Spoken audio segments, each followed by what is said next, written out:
Entonces, para entender esta patología, pues nos toca remontarnos los orígenes y entender que el neuroblastoma se origina en la cresta neural y mediante un proceso de diferenciación, estas células, mediante varios genes, que nos ayudan a ciertos comportamientos y la hacen típica, se van de la parte de la cresta neural y se dirigen a la parte dorsal sobre la aorta dorsal. Hay varios genes que organizan este sistema. Unos genes que hacen que la biomasa de estas células crezcan de una manera vertiginosa y otras que tienen una capacidad de diseminarse. Entonces, estos genes son los que están siendo estudiados para hacer una precisión sobre los modelos en el manejo de estos tipos de pacientes.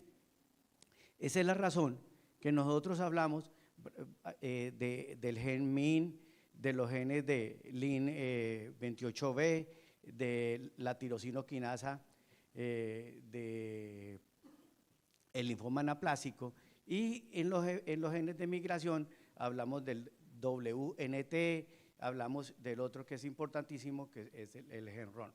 ¿Por qué vamos a hablar de esto? Porque estas células, ¿sí?, a pesar de haberse ubicado paravertebral y se extendieron a lo largo del eje de la columna, son células normales, y esas células normales tan pronto se diferencian, esos neuroblastomas que migraron para formar esa cadena simpática, inmediatamente comienza un proceso de apoptosis y en la cual todas estas células desaparecen. Pero eso lo hace a partir de la semana 26 hasta la semana 40. Esa es la razón que muchos recién nacidos, nosotros buscamos estas células y las encontramos. ¿Qué porcentaje de recién nacidos nosotros encontramos, ¿sí?, o cuál es la relación en la cual nosotros encontramos normal estas células? Se sabe que más o menos uno de cada 70.000 recién nacidos, perdón, de cada 7.000 recién nacidos tienen estas células. Entonces, ¿qué es lo que nos define si esto es patológico o no es patológico? Pues el tiempo y el comportamiento de dicha célula.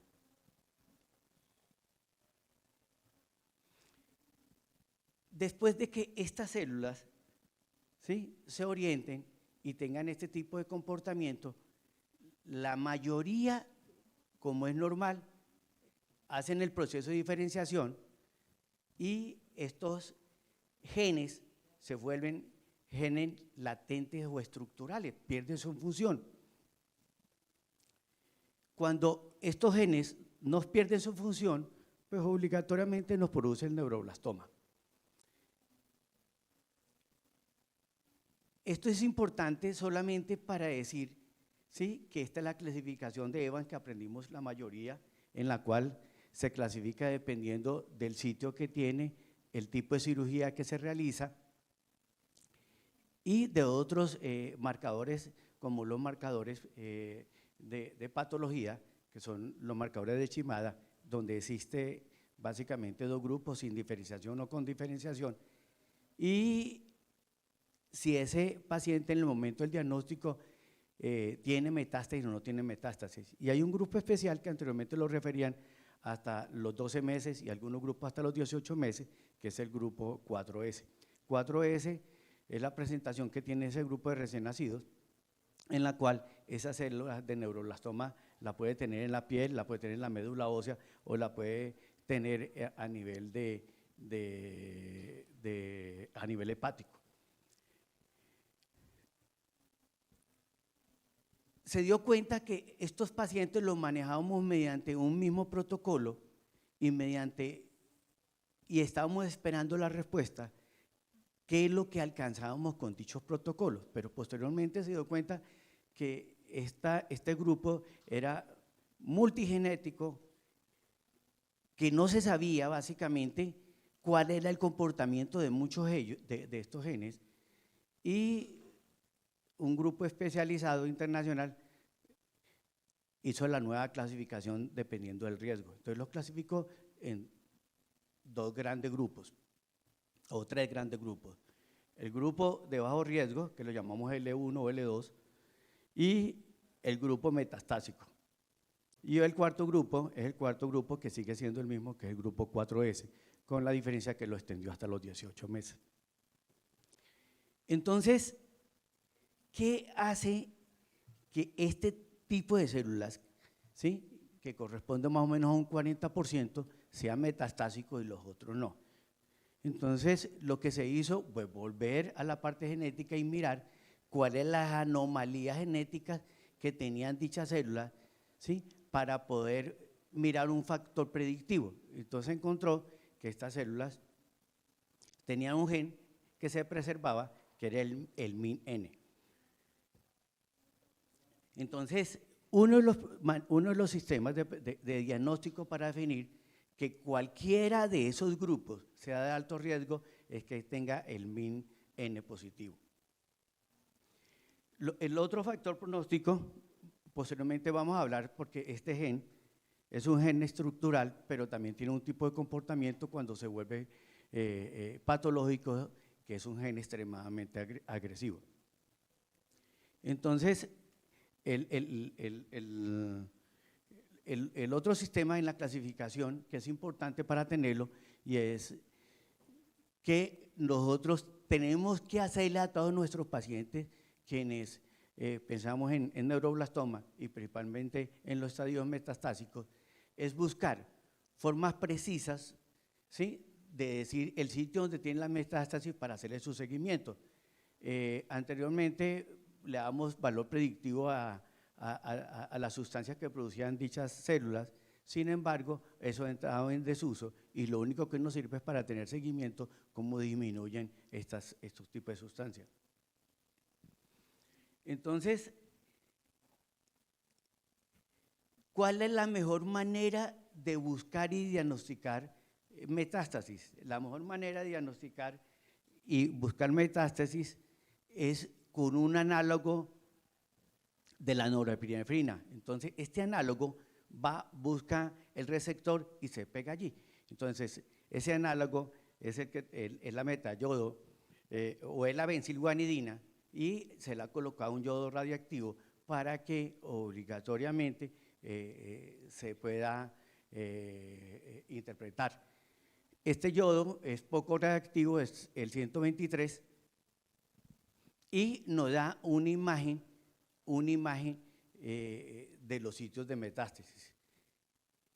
La positividad es del 90% y solamente en ese 10% que no sabemos, ¿sí?, que no son yodo positivos, perdón, benzilguanidina positivo, entonces son los que se le hacen los otros estudios.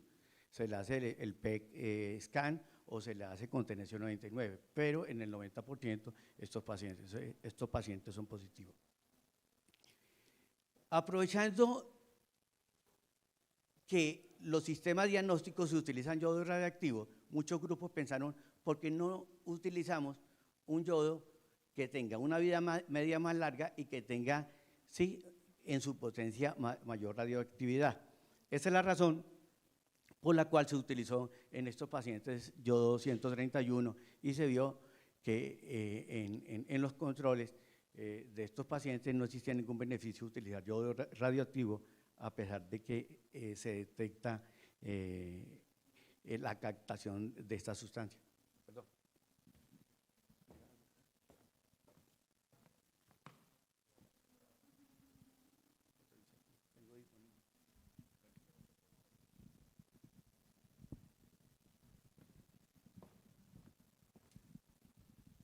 Entonces se comenzaron a buscar marcadores y sustancias para poder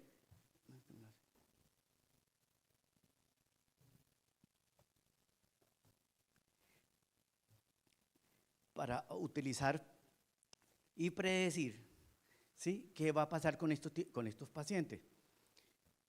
Entre Ya previamente habíamos hablado que estos tenían un gen que se llama el NIC, y ese NIC, como era neuroblastoma, entonces es el NIC-N. Estos genes tienen un tipo de comportamiento que son solamente en periodos embrionarios. Cuando estos genes se activan, tiene dos características importantísimas. La capacidad que tiene de proliferarse, entonces forma unas biomasas extremadamente grandes en poco tiempo. Y segundo, la capacidad de migración. Por eso es que las metástasis son constantes y son grandes, casi en muchos estudios alcanzan al 40 al 50%. ¿Cuál es el mejor sistema diagnóstico para este tipo de gen? Se ha utilizado todos. El problema es, acuérdense que previamente le habíamos dicho que estos son genes que se apagan, entonces son genes estructurales, y si nosotros utilizamos cualquier medio en la cual se utiliza sistemas diagnósticos directos, pues nos dan falso positivo, como pasó con la PCR. Entonces, el sistema estandarizado para diagnosticar este gen, ¿sí?, es el FISH, y se hace con una sonda específica. A partir de 10 copias se considera que esto es positivo. Hay una revisión muy buena sobre el gen MYC, y este gen tiene varios tipos y muchos de esos nosotros conocidos, ¿sí? Entonces, el más conocido es el C, que es el que se encuentra en el cromosoma 8, que se activa en las translocaciones 8-14, que es lo que pasa en el Burki, y tiene esa capacidad de proliferación, porque ese gen tiene un índice mitótico tan alto y además de diseminación. Entonces, son masas que tienen un crecimiento casi del 100%, ¿sí?, en 48 horas, por las características que tiene esos gen MYC. Y además produce metástasis por el gen RON que se le ha encontrado. Pero fíjese que a pesar de que todas esas ayudas diagnósticas que tenemos nos sirven es básicamente para diagnosticar, pero no sabíamos cómo manejarlos. En los años 1989, ¿sí?, inició un grupo a buscar qué marcadores específicos tenía ese neuroblastoma que no tenían el resto del grupo de células, y se encontró que tenía un G2, ¿sí?, que es un dicialogangliósido. Ese dicialogangliósido es específico del neuroblastoma. Entonces, ¿qué función juega ese receptor?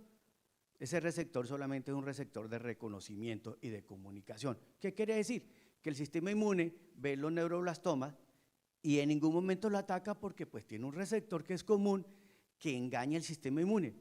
Entonces, comenzaron los estudios y dijeron, ¿qué pasa si nosotros obligatoriamente hacemos un anticuerpo que ataca este gangliósido?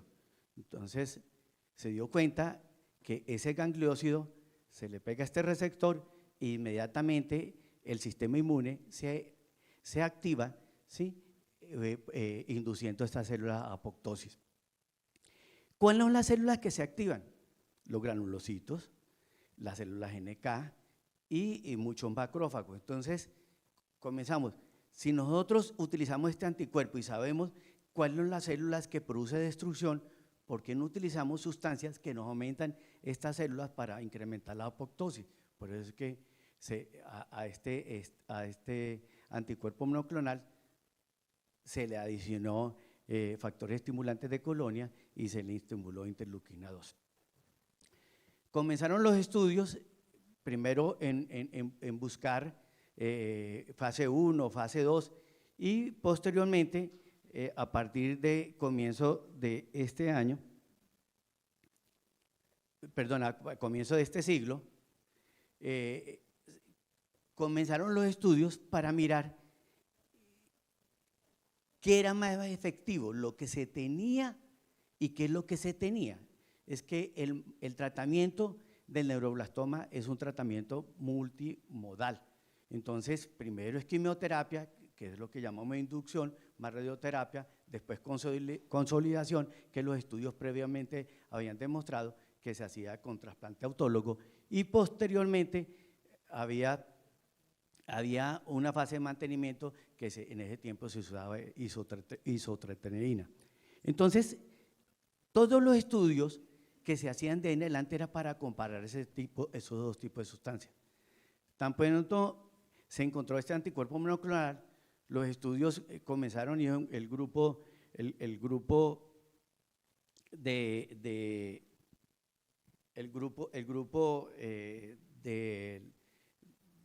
COP, ¿sí? Encabezados con el doctor Yuri y el doctor Gilman, hicieron un estudio comparándolo a 5 años y se demostró que existía una diferencia significativa en sobrevida en esos pacientes de alto riesgo. Entonces, esa diferencia era de 20 puntos porcentuales. A partir de este estudio, se aprobó a partir del 2015 por la FDA este anticuerpo monoclonal. Los otros estudios, que básicamente fueron los del grupo europeo, era mirar si las otras sustancias que ellos usaban, ¿sí?, eran efectivas o no eran efectivas. Entonces, el grupo CIOP, el europeo, hizo un estudio comparándolo, ¿sí?, utilizando el anticuerpo monoclonal con interleuquina más factor de necrosis tumoral, más factor estimulante de colonia versus solamente el anticuerpo con el factor estimulante de colonia. Se dieron cuenta que los efectos colaterales eran marcados con interleuquina, por la cual se suspendió ese estudio, y se pudo comprobar que la equivalencia de los dos estudios, el estudio americano versus el estudio europeo, a 5 años eran casi idénticos, con diferencias porcentuales que superaban casi el 17%.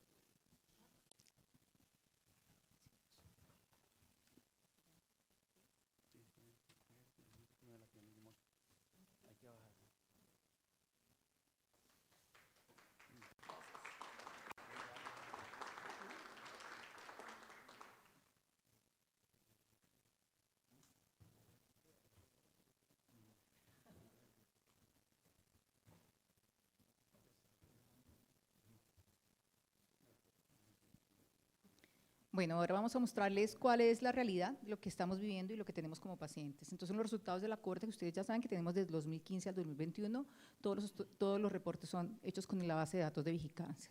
Los pacientes a los cuales nos vamos a referir son los pacientes de neuroblastoma. Para la población que recogimos de pacientes de tumores sólidos corresponde a 143 pacientes. De esos 143 pacientes hay 61 pacientes fallecidos. En cuanto a la distribución de pacientes por año, encontramos una mayor cantidad de pacientes reportados en 2019 y 2020 que corresponde a las otras ciudades que se adhirieron posteriormente en esos años a la cohorte de Vigicáncer. Por ciudades encontramos que las ciudades que más reportes tienen son la ciudad de Bogotá, seguida por la ciudad de Bucaramanga, que es un tumor con una alta incidencia en esta zona, y Cali y Medellín reportaron la misma cantidad de pacientes. En cuanto a la distribución por edad, por el régimen de aseguramiento, encontramos que los pacientes del contributivo hay 46 pacientes que son menores de 18 meses versus el subsidiado que son 40 pacientes. En cuanto a las características de distribución de edad, sexo y afrodescendencia, encontramos que el 82% de los pacientes son menores de 4 años, no hay diferencia por género y no hay un mayor incremento o una mayor incidencia en la población afrodescendiente. En cuanto a la distribución por patología, encontramos que el 86% de los pacientes tienen una patología que corresponde a neuroblastoma, solo el 14% que corresponde a ganglioneuroblastoma, el 46% de nuestros pacientes se diagnostican en estados avanzados, o sea, un estado 4, y el 63% de los pacientes se clasifican como pacientes de alto riesgo. Cuando hacemos un análisis por el régimen de aseguramiento, encontramos que el 73% de los pacientes corresponden a menores de 18 meses, el 60% los diagnosticamos en estado metastásico y el 73% son pacientes de alto riesgo para el régimen subsidiado. En cuanto a las características de patología, biología molecular, que es la amplificación del NMIC y citogenética, esta población analizada solamente está del año 2019 en adelante y corresponde a 78 pacientes. Se hace análisis de clasificación patológica por Shimada solamente en el 58% de los pacientes. Este 58% también tuvo la posibilidad de tener el estudio molecular para el NMIC, y de estos NMIC el 37% fueron amplificados, o sea, positivos. Cuando vamos a ver si hicieron evaluaciones en la alteración cromosómica, el 10% solamente de estos pacientes fue evaluado en cuanto a la parte cromosómica, y solamente en un 3% se estableció la ploidía. Entonces vemos que los estudios de patología que utilizamos en este momento, que están disponibles en el plan de beneficios, no los solicitamos en general para todos los casos. En cuanto a la supervivencia de neuroblastoma, tenemos esta gran cohorte publicada en nuestro texto madre, que es el PISO o Pediatric Oncology, la última edición del 2021, son el reporte emitido por el COG, en el cual ellos muestran un seguimiento de 25 años con una sobrevida de la última cohorte aproximadamente hacia el 60%, y una sobrevida global hacia el 60% y una sobrevida libre de evento más o menos en el 57% para la cohorte final. En cuanto a supervivencia de neuroblastoma, hay otra casuística muy bonita publicada de los holandeses, también haciendo un seguimiento desde el año 90 hasta el 2014, y ellos evidencian que su última cohorte, que va desde el año 2005 hasta el 2014, tiene una sobrevivencia global del 60%. Cuando ellos hacen el análisis de supervivencia por la estadificación tumoral, ellos reportan para el estado 4 tumoral 35%, más o menos 3. ¿Cuál es nuestra realidad? Nuestra realidad es que tenemos una supervivencia global del 50% con un seguimiento a 60 meses, o sea, 5 años, con una sobrevida libre de evento del 45%. Cuando nos acercamos a hacer el análisis por periodos de tiempo, encontramos que la supervivencia ha mejorado, sobre todo para el grupo del año 2020 a 2021, pero el grupo analizado del año 2015 a 2017 tiene una supervivencia global solo del 45% y una sobrevida libre de evento del 35%. Cuando hacemos la repartición del grupo por las edades, encontramos que aquellos niños menores de 12 meses tienen una sobrevida global del 84%, seguido por el grupo de 12 a 17 meses con el 61%, y todos aquellos mayores de 18 meses solamente 35% de sobrevida global. En cuanto a la sobrevida libre de evento, es muy similar, y también el grupo de los mayores de 18 meses tiene 32%. Cuando hacemos el análisis por el tipo histológico, quiere decir pacientes con neuroblastoma versus pacientes con ganglioneuroblastoma, vemos que el ganglioneuroblastoma tiene una sobrevida global del 81% menos, y los del neuroblastoma del 45%, y una sobrevida libre de evento del 78% versus 40%. Cuando hacemos entonces el análisis por el estadio tumoral, encontramos que nuestras cifras son peores que las publicadas por las otras casuísticas internacionales. Para nuestros pacientes en estadio 4, la sobrevida global está en el 17% y la sobrevida libre de evento en el 14%. Comparativamente con la que les había presentado previamente, entonces los holandeses reportan un 35% para el estado 4. Cuando hacemos entonces un análisis de la sobrevida por clasificación de riesgo, vemos que los pacientes de alto riesgo tienen una sobrevida global de solamente el 27% y una sobrevida libre de evento del 18%. Al hacer el análisis con base en la amplificación o la evidencia del NMIC amplificado, vemos que los pacientes que tienen amplificación del NMIC, la sobrevida global baja al 45% y una sobrevida libre de evento del 37%. En cuanto a los pacientes de neuroblastoma de bajo riesgo, hicimos un análisis según el aseguramiento, encontramos que el régimen subsidiado versus el contributivo tiene una diferencia de sobrevida de más o menos 10 puntos. Para el régimen contributivo la sobrevida es del 100%, en un seguimiento a 5 años, para el subsidiado aproximadamente del 90%. En cuanto a la sobrevida libre de evento, se amplía la brecha entre los dos tipos de aseguramiento. Los niños que son del contributivo más o menos es hacia el 97-98% y el subsidiado sí baja al 80%. Cuando hacemos el mismo análisis para los pacientes de alto riesgo, vemos que el paciente del contributivo tiene mejor pronóstico que el paciente del subsidiado y tiene una sobrevida global más alta, que va más o menos al 30%, mientras que los pacientes del subsidiado están cercanos al 11%.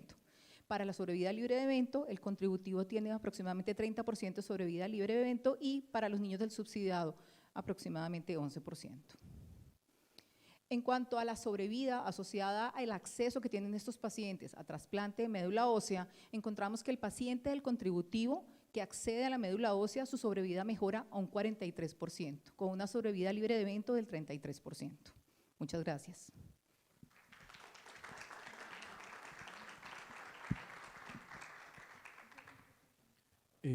Bueno, muchas gracias por la presentación de los datos. Nosotros hicimos algunos comentarios al interior del grupo y pensando exactamente dónde está el problema en neuroblastoma. Y la realidad es que esto está demostrado más o menos desde antes del año 2000, que si los pacientes se tratan con quimioterapia, perdón, con tratamiento multimodal que incluya quimioterapia, cirugía, radioterapia y isotretinoína únicamente como inmunoterapia, solamente el 40% de esos pacientes se logran curar, que es más o menos la publicación que había en New England Journal sobre el protocolo de CUG anterior, y sobre el cual se hizo la comparación después con los resultados adicionando el monoclonal al tratamiento. Entonces yo creo que en esta enfermedad en particular, sabiendo que nosotros no es que no tengamos acceso a los tratamientos, que tenemos en la mayoría de los centros grandes acceso a hacer ENEMIC, a hacer Chimada, de pronto a hacer ALK, que es hacia donde van algunos de los nuevos tratamientos en neuroblastoma, y teniendo varias unidades de trasplante, hago el paréntesis ahí que en los grupos grandes, especialmente en CIOPEN, no ha estado en duda que el trasplante autólogo haga parte del tratamiento. Y la razón en las discusiones que se han dado al interior del CIOPEN es que los pacientes definitivamente recaen menos y recaen menos a nivel del sistema nervioso central, porque los medicamentos que se utilizan como condicionamiento ingresan bien al sistema nervioso central. Entonces, de acuerdo a una recomendación que me pareció muy bonita, que es un trabajo del 2015 en los que participaron el doctor Chantada y también Scott, donde se hace una ponderación de las tecnologías que tiene cada país. Ellos ponen como en etapa 1 los países que solamente pueden tratar el neuroblastoma con quimioterapia, en un estadio 2 los pacientes que pueden tratar a los neuroblastomas con quimioterapia y con trasplante autólogo y con inmunoterapia con isotretinoína, y en la etapa 3, en el estadio 3, o los que tienen mayor tecnología, los que pueden tratar a los pacientes con todo esto y adicionalmente con el anticuerpo monoclonal. Entonces yo creo que estamos en el momento ideal para con estos datos soportar que hay evidencia suficiente de que en el país lo que se está haciendo con lo que se tiene acceso, pues la sobrevida es lo que esperábamos que fuera, que no puede ser mayor del 40% con lo que tenemos, y que estamos pues en el momento para proponer un protocolo nacional que incluya un anticuerpo monoclonal. Hay disponibilidad de 2 anticuerpos monoclonales, dinutuximab beta, que es el que usa CIOPEN, que tiene aprobación por FDA y por EMEA, porque se hizo en una recolección muy grande, multicéntrica, fase 3, con aleatorización, y por eso tiene indicación de FDA y de EMEA. Y está naxitamab, que es un anticuerpo un poco más humanizado, que pudiera tener menos efectos secundarios, pero que tiene todavía un menor número de pacientes recolectados, tienen evidencia hasta ahora fase 2, pero tiene aprobación de la FDA para tratamiento de neuroblastomas refractarios o recaídos. Entonces, en ese sentido, entendiendo que estos pacientes tienen que tratarse en primera línea con todo, yo pensaría que la idea sería que se trataran con dinutuximab beta, y que a partir de esta reunión, pues ojalá podamos empezar a hacer un protocolo nacional, que creo que es en lo que estamos en mora. Gracias.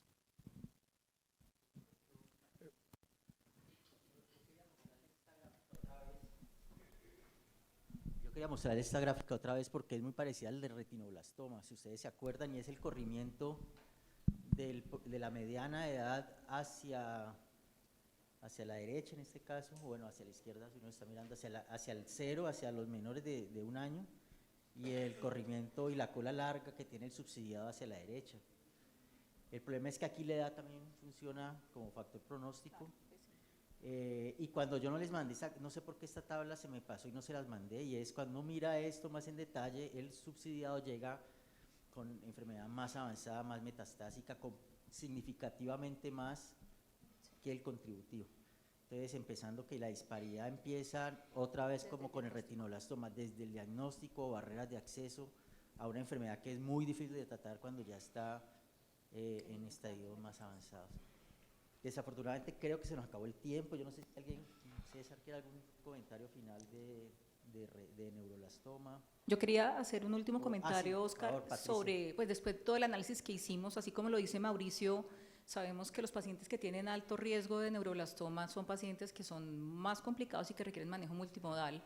De pronto de esta conferencia podría salir la recomendación a nivel nacional para la CHOP de que cuando tengamos un paciente con criterios de alto riesgo, ese paciente debe ser remitido a un centro que tiene trasplante. No dejar esos pacientes en los centros que no cuentan con trasplante, sino ofrecerle todo y de una vez consolidarlo, porque creo que la mayor dificultad que probablemente tenga el sistema de salud es que el régimen subsidiado tiene un muy complejo acceso al trasplante de médula ósea. Y en ese lapso de tiempo los pacientes se nos mueren. Y muy seguramente esto sea el reflejo de nuestras estadísticas en el alto riesgo del subsidiado. Entonces, esa sería la propuesta que haría yo desde el punto de vista del grupo.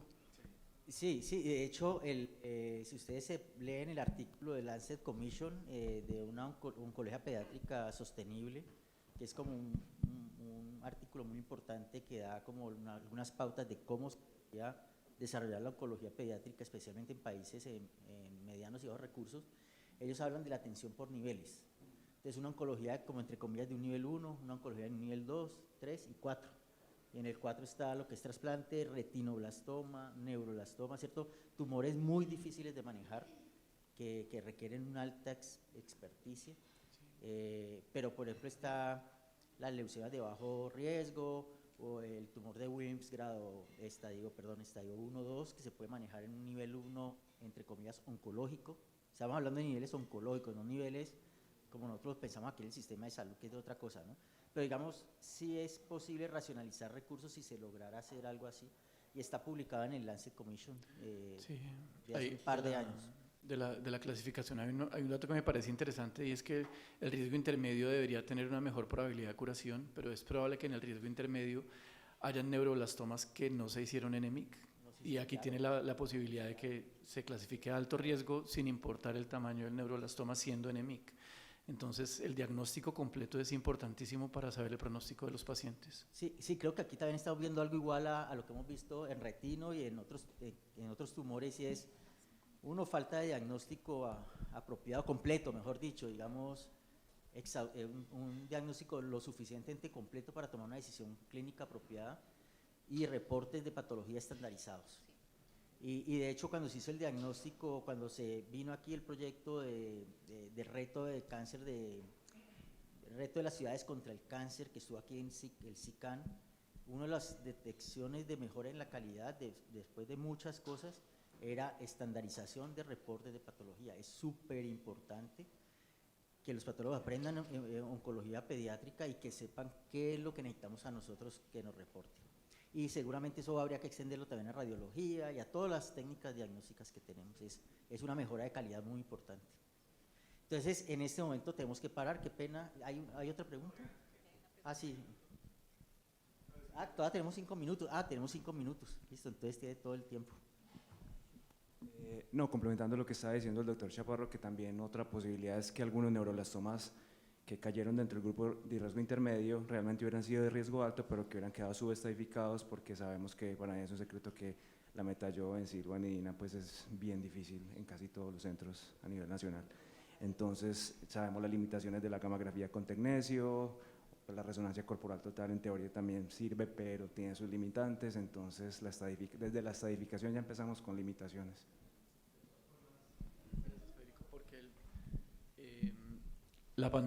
Para la metallo siempre se necesita importación, pasó en muchas partes en el mundo que no se pudo hacer metallobenzilguanidina, y eso ayudó a que se estandarizara mucho mejor el PET. Entonces es una herramienta que se tiene también muy a la mano en los centros grandes, entonces hacer PET para neuroblastoma también es muy buena opción. Dos segundos aquí, sí. Uno, algo habíamos comentado esta mañana con relación a la posibilidad de que los puntos de contacto iniciales de oncología pediátrica tengan la posibilidad de hacer una vía, como tú lo comentabas y lo discutimos esta mañana, en la cual definitivamente tienen que ser honestos, hay que ser honestos. Esto lo puedo manejar, esto no lo puedo manejar. Esto lo debo manejar, esto no lo debo manejar, y hacer una referencia temprana, y en ciertos casos como estos de neuroblastoma, donde se requiere comenzar a pensar desde el principio en un trasplante de médula ósea, definitivamente los sitios en los cuales hay trasplante deben comenzar a recibir información de estos pacientes en adelante. con relación a lo de retinoblastoma y aquí con neuroblastoma, en un momento determinado viene el tópico otra vez de la detección temprana. Llevamos 40, 50 años hablando de detección temprana y todavía estamos con problemas en la detección temprana. Pero ¿qué ocurre? De pronto lo que ocurre es que creemos, se hacen campañas, hay cosas oficiales, funcionan 2 o 3 años, llega un momento en que la gente se olvida. Bueno, ya lo hicimos, ya no necesitamos más. No. Resulta que se hace y se tiene que seguir enfatizando, exacto, tiene que haber un seguimiento, tiene que haber una sostenibilidad del programa para que más adelante, dentro de 5, 6, 7 años, siga teniendo viabilidad y definitivamente a largo plazo es que se ven los resultados. Pero a 2 o 3 años las cosas funcionan y se olvidan. ¿Se olvidan por qué? Porque hay cambio de gobierno, hay cambio en políticas, hay movimientos de médicos de un lado para otro, cosas que ocurren y en un momento determinado estas cosas tienen la tendencia a reducir. Entonces hay que seguir manteniendo dentro del público en general, número uno, dentro de las escuelas de medicina, dentro de las escuelas de enfermería, este tipo de cosas elementales que diría uno, son tan elementales pero son fundamentales, son básicas. Entonces tener eso en la mente de la persona, bueno, ¿qué tengo que hacer si hay esa pupila blanca? ¿Qué tengo que hacer? De pronto, si no estoy enterado, ¿qué tengo que hacer? Pupila blanca, bueno, eso tiene su importancia. Entonces, hacer ese tipo de seguimiento yo creo que es crucial, importante. Oscar, perdón. Solamente es importante que nosotros como grupo también estandarizáramos dónde y en qué sitios son sitios de referencia para hacer la ampliación del NMIC, porque eso nos falta y vimos que en los reportes nuestros era muy bajo el porcentaje que tenían eso. Entonces, eso se tiene que hacer. Listo. Yo quería reforzar el comentario del doctor Chaparro tan importante de acceder a lo que ya se tiene y de una manera universal. Si el PET, de hecho, en muchos centros, aún en Estados Unidos, es el estándar para el diagnóstico de neuroblastoma y para el seguimiento. Hay muchísimos centros que no tienen metayodo. Entonces, creo que aquí volvemos al punto de adaptar a lo que tenemos, capitalizar en lo que ya tenemos, pero de una manera estandarizada, de guías, de protocolo. La invitación del doctor Chaparro de retomar la idea del protocolo y esto también vuelve a una de las misiones de CIOP de la adaptación de los protocolos internacionales a la realidad local. Entonces, eso nos invita a todos a hacer un análisis de qué es lo que tenemos tanto en cada uno de nuestros centros como regionalmente, como nacionalmente, y vamos adaptando las guías y lo que mencionó el doctor Chaparro también a en qué estado estoy. ¿Es mi centro nivel 1 o es mi centro nivel 4? Si es mi centro nivel 4, trato de relacionar, de eventualmente apoyar al centro 1 y el centro 1 va a ser quien va a referir los pacientes a mi centro 4.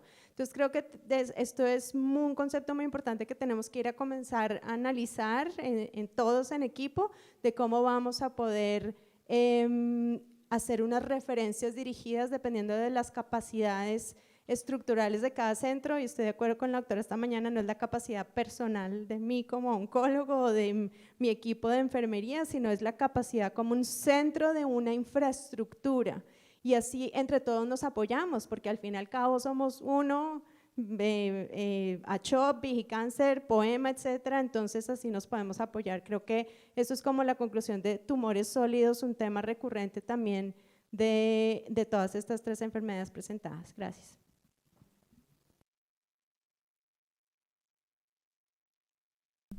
Yo creo que ya se nos cumplimos el tiempo, hay un receso, mejor dicho, al otro lado, si alguien está interesado, hay un simposio de hemofilia que sigue esta media hora, y si no, hay un receso para que por fin podamos salir y respirar aire. Bueno, algo muy importante es que el que viene es el conversatorio sobre la iniciativa global, que para nosotros es supremamente importante que asistan. va a estar la doctora Liliana Vázquez, Cindy, que hace parte, pues, que de OPS, Cindy, que es oncóloga, hematoncóloga, que también está muy metido en este tema, está Patricia, ¿no? Está Patricia también, y es muy importante saber, bueno, ¿en qué vamos? Ya vimos nuestro panorama, la iniciativa global salió en el 2018, Colombia se acogió a ella prácticamente 2020, ¿y en qué vamos? ¿En qué vamos? ¿Qué hemos adelantado para solucionar todos estos problemas que tenemos? Entonces los invito a que no se pierdan y que vuelvan a las 4 de la tarde. ¿Sí, Jorge? Listo, a las 4 de la tarde. ¿Los qué? ¿Los snacks los sirven? Ah, que al lado hay snacks, si quieren. Si quieren. No tienen que entrar al simposio, entran y lo sacan.